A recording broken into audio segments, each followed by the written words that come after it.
Hi everyone! So if you've been following me for a while, you know that I am a huge fan of the MAC face charts and that I strongly advocate everyone picking up the Viva Glam stuff. So I had recently picked up Viva Glam Gaga 2 lipstick, which is a wonderful nude amplified. It's almost kind of like kid eyeshadow and freckle tone lipstick had a baby, but this is an amplified cream, and I'm so happy that the Viva Glams finally have an amplified form. I felt that they had so many lusters already in their line, even though Viva Glam 5 is a nude lipstick. This one is much more different. I think it's scrumptious. I love it. And it also, you can also pick up this lip gloss, which is also very opaque and beautiful. The reason why I like nude lips is because it looks really gorgeous with bright, bold eyeshadow looks. It just looks very soft on the lower half of the face and very intense on the eyes, and I love that.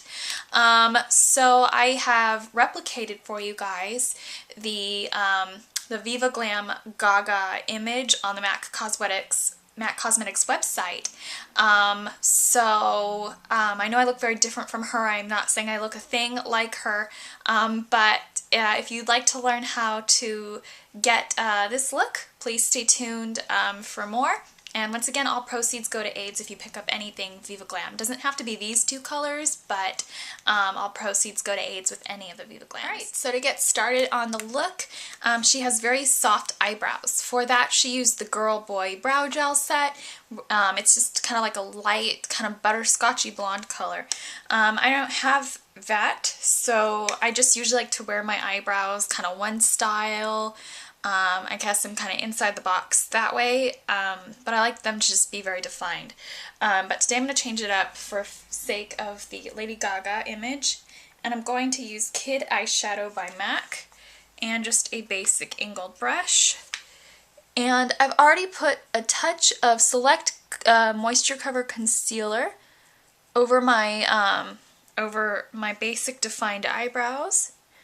And because the Select Moisture Cover Concealer is obviously a wet concealer, it's going to cling, the Kid eyeshadow is going to cling very nicely to my eyebrows and just sort of lightening them, but keeping them still defined.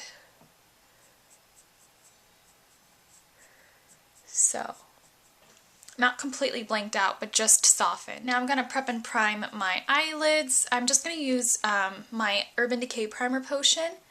Get that concentrated into the socket area where a lot of depth goes, and then just move it around from there. For the brow highlight, they're using MAC's Mylar eyeshadow, which I don't happen to own. It's a little softer than MAC's Nylon. I don't really want to take MAC's Nylon because it's so yellow. So I'm just going to use this Inglot color, and this is number 453. Just sort of a basic creamy white. It's not quite Crystal Avalanche, so that's perfect.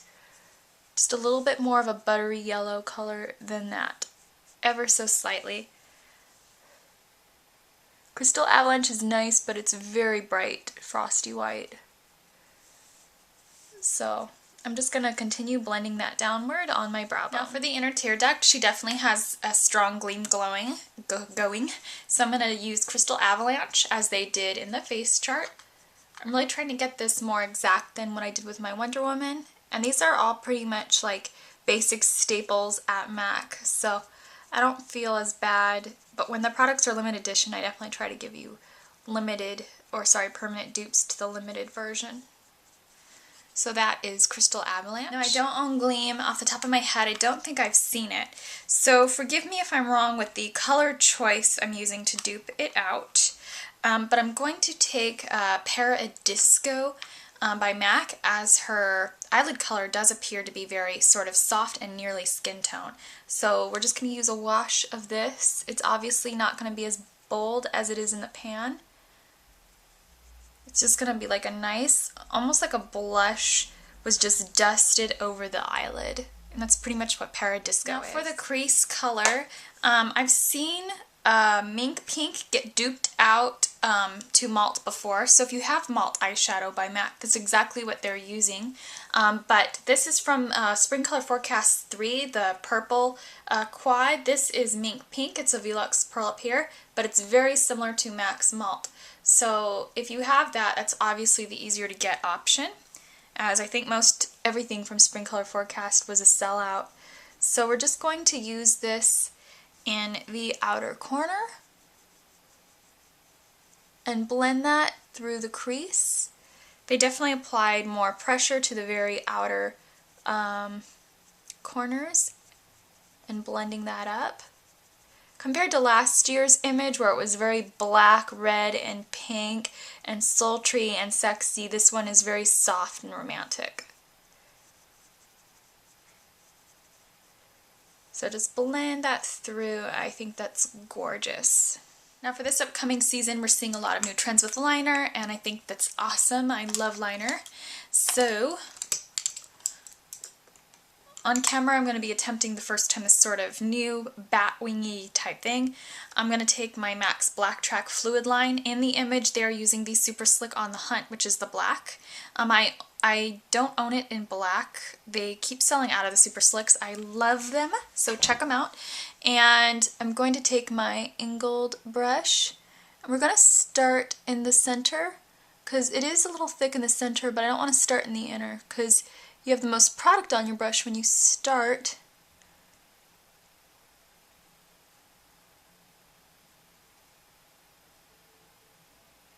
And that's a mess. You don't want it to get too gloppy in the inner area.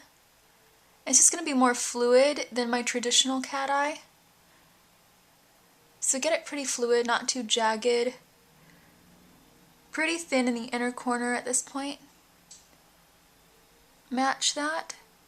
Now for the waterline, they're using the chromographic liner in NC15 and W20. Obviously you can see I love this as well.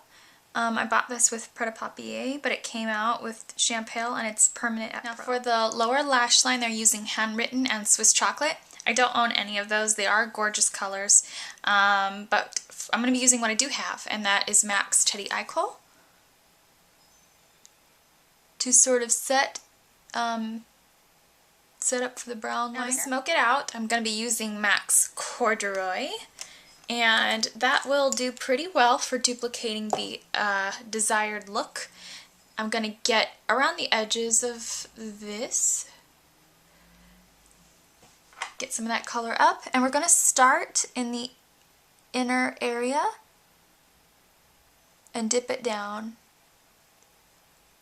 I'm not 100% sure why the image doesn't list what eyelashes she's wearing, because to me it's very apparent that she is wearing false eyelashes. So I'm going to use Ardell's Wispies, because the eyelashes are there. They're not intense, but they're there. So I'm going to put those on and be right back. I know she has a strong glowy hue, and that looks like it's part of cream-based products. So I'm going to be using MAC's Strobe Liquid. Get that in my same foundation brush, and I like to stipple it over my foundation. So for the cheeks, they're using one of my favorite sheer tone blushes by MAC. This is Pinch O Peach. It's sort of a medium pink. It's got a blue tone to it, but it also has a pinch of yellow. That's why it's called Pinch O Peach. It's perfect if you've got like a medium or beige skin tone. Really pretty. So I'm going to go in with my 188. Now for the lips, she isn't wearing a lip liner. It's not on the MAC face chart, but I always like to wear one. So I'm just going to take a little bit of MAC's Cream Stick Liner in Summer Fruit. It's just a nude peachy color. It looks like that. And I'm going to line my lips and fill them in. Now I'm going to be taking Viva Glam Gaga 2, the Amplified Creamy Nude Lipstick.